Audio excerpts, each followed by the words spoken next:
राजस्थान को लेकर थोड़ा-सा मैं बता दूँ आपको कि अभी हाल ही में मैं राजस्थान गया था, लेकिन उन उस पूरे इलाके में मैं जा नहीं पाया।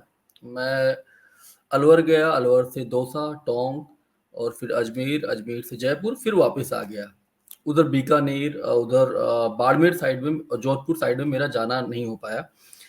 और इस दरमियान एक बात मुझे समझ में आ रही थी कि जो हम छत्तीसगढ़ को लेकर सोच रहे थे, जो मध्य प्रदेश को लेकर सोच रहे थे कि वहाँ पर कांग्रेस को थोड़ी बढ़त है, यहाँ थोड़ा-सा कन्फ्यूजन लग रहा है राजस्थान में। मतलब एक दावे के साथ नहीं कहा जा सकता कि बीजेपी आ रही है या कांग्रेस आ रही है। बल्कि आप साल 2018 में अगर आप देखिए, तो लगेगा कि जून-जुलाई में वसुंधरा राजे को ऐसा लग रहा था ये सत्ता से जाने वाली हैं।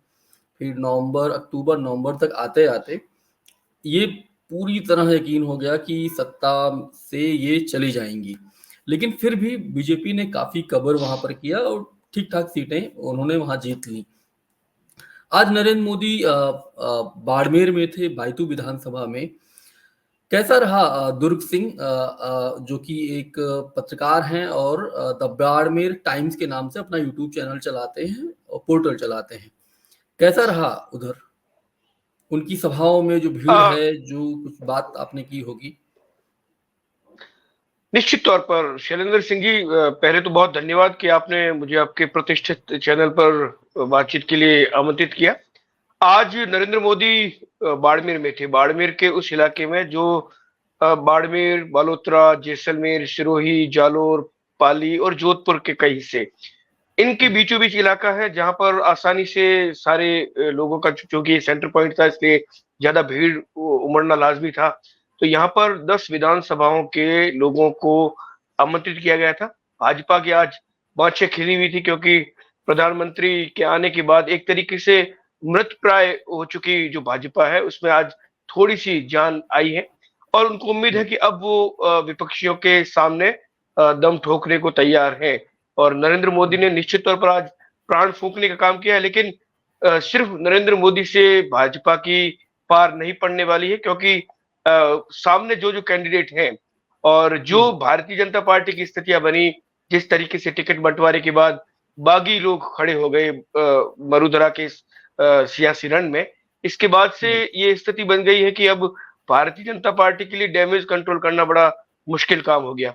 शैलेंद्र सिंह जी, हुँ, आज मोदी जी के यहाँ आने के बाद इनको, हुँ, भाजपा के जो नेता हैं यहाँ के, उनको ऐसा लग रहा है कि निश्चित तौर पर उनको कुछ फायदा मिलेगा।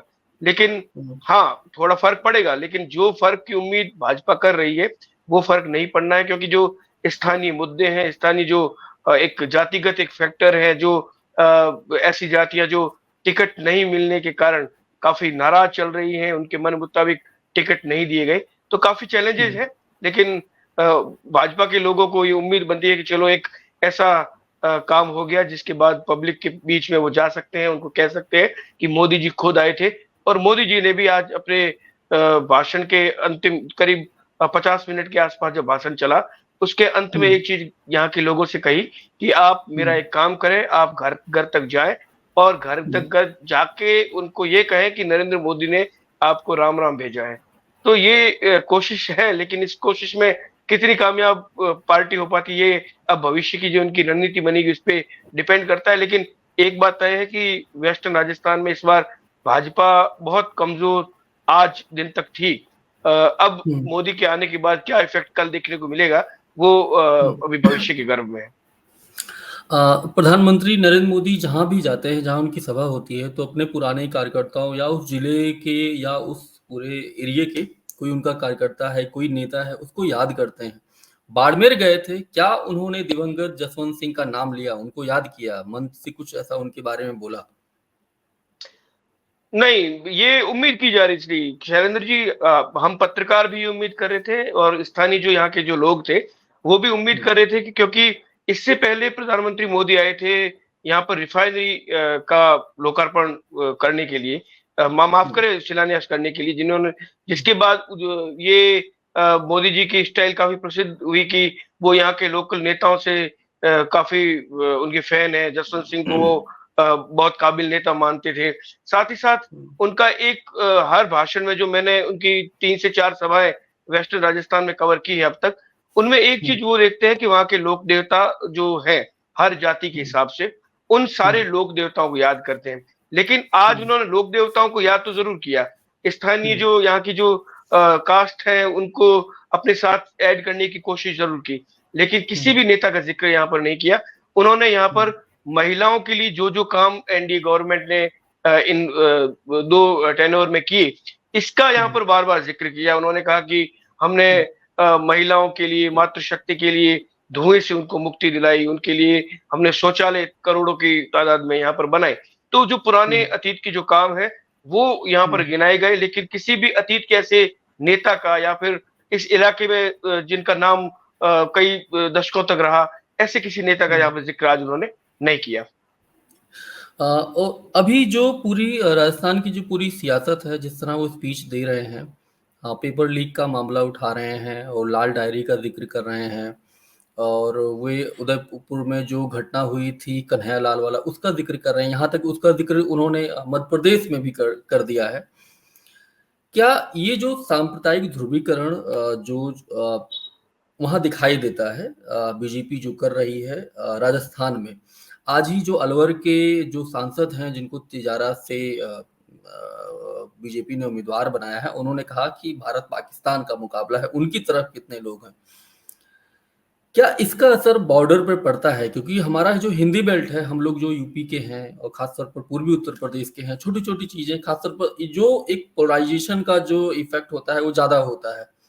क्या राजस्थान भी धार्मिक ध्रुवीकरण का मतलब धीरे धीरे उसकी तरफ बढ़ रहा है? बल्कि आप देखिए, भैरव सिंह शेखावत के समय में नहीं था ऐसा, राजे के समय ऐसा नहीं था, लेकिन इस बार वो दिखाई पड़ रहा है। आपको लगता है ऐसा, या उसका असर जनता पर भी पड़ रहा है सांप्रदायिक ध्रुवीकरण का? देखिए शैलेंद्र जी, हमें इस बात पर गौर करना चाहिए कि इस बार जितनी भी टिकटें भारतीय जनता पार्टी ने बांटी है, उसमें कई ऐसे साधु संत हैं जो चुनाव मैदान में हैं। वेस्टर्न राजस्थान की बात करूंगा मैं। यहाँ पर पोकरण एक सीट है जहां पर प्रतापपुरी, जो यहाँ का एक बहुत बड़ा मठ है जो बाड़मेर के अंदर है, वहां के ये मठाधीश है और बहुत प्रसिद्ध यहाँ के एक तरीके से साधु है।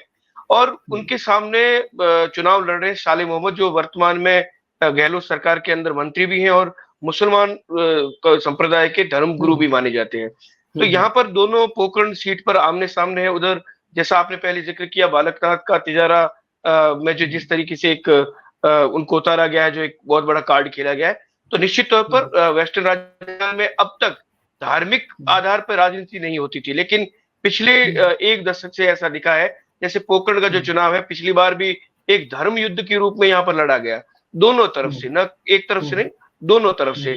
दोनों ही अपने अपने जो धर्मगुरु हैं उनको जिताना चाह रहे थे, और इस बार भी यही स्थिति आ रही है। और ये भी बताया जा रहा है कि संभवतः, लेकिन ये क्लियर नहीं है, संभवतः वेस्टर्न राजस्थान के इन इलाकों में योगी आदित्यनाथ जो है वो आगामी दिनों में दौरा कर सकते हैं, यहाँ पर सभाओं को संबोधित कर सकते हैं। तो निश्चित तौर पर शिव जो सीट है वो, और पोकरण सीट और जैसलमेर भी, ये ऐसी दो तीन वेस्टर्न राजस्थान की सीट है जहां पर एक तरीके से धार्मिक आधार पर चुनाव लड़े जाते हैं।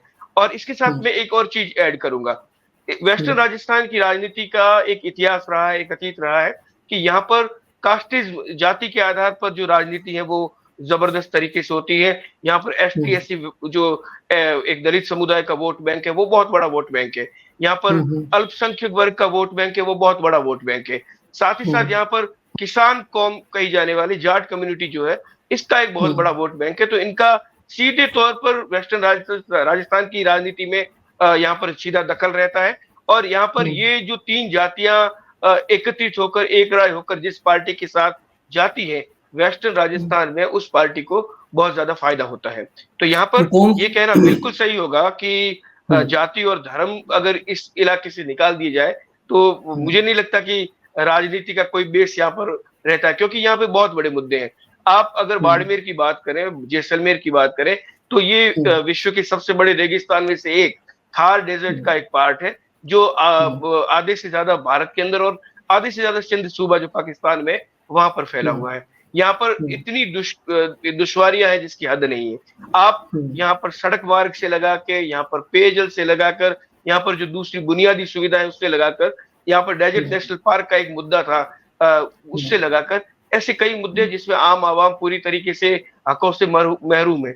लेकिन जब वोट आते हैं 5 साल बाद, तो ये मुद्दे कहीं गौण हो जाते हैं और जाति और धर्म है वो उभर कर सामने आते हैं। और पार्टियां भी इन चीजों को जानती हैं और बखूबी कैसे फायदा इन चीजों का उठाना है वो भी उठाती है। आपको जानकर आश्चर्य होगा कि तेलंगाना, हैदराबाद में जो राजनीति करने वाले ओवैसी है, वो भी भारत और पाकिस्तान के इस अंतिम सरहदी इलाके में अपना AIMIM का झंडा बुलंद करने के लिए यहाँ पर दौरे कर चुके हैं। हालांकि ये अलग बात है कि इन्होंने अपना कोई प्रत्याशी यहाँ पर उतारा नहीं है, लेकिन यहाँ पर एक धार्मिक आधार पर वोटों का जो ध्रुवीकरण है वो करने की कोशिशें लगातार चल रही है और इन कोशिशों में कई बार पार्टियां सफल भी होती रही हैं।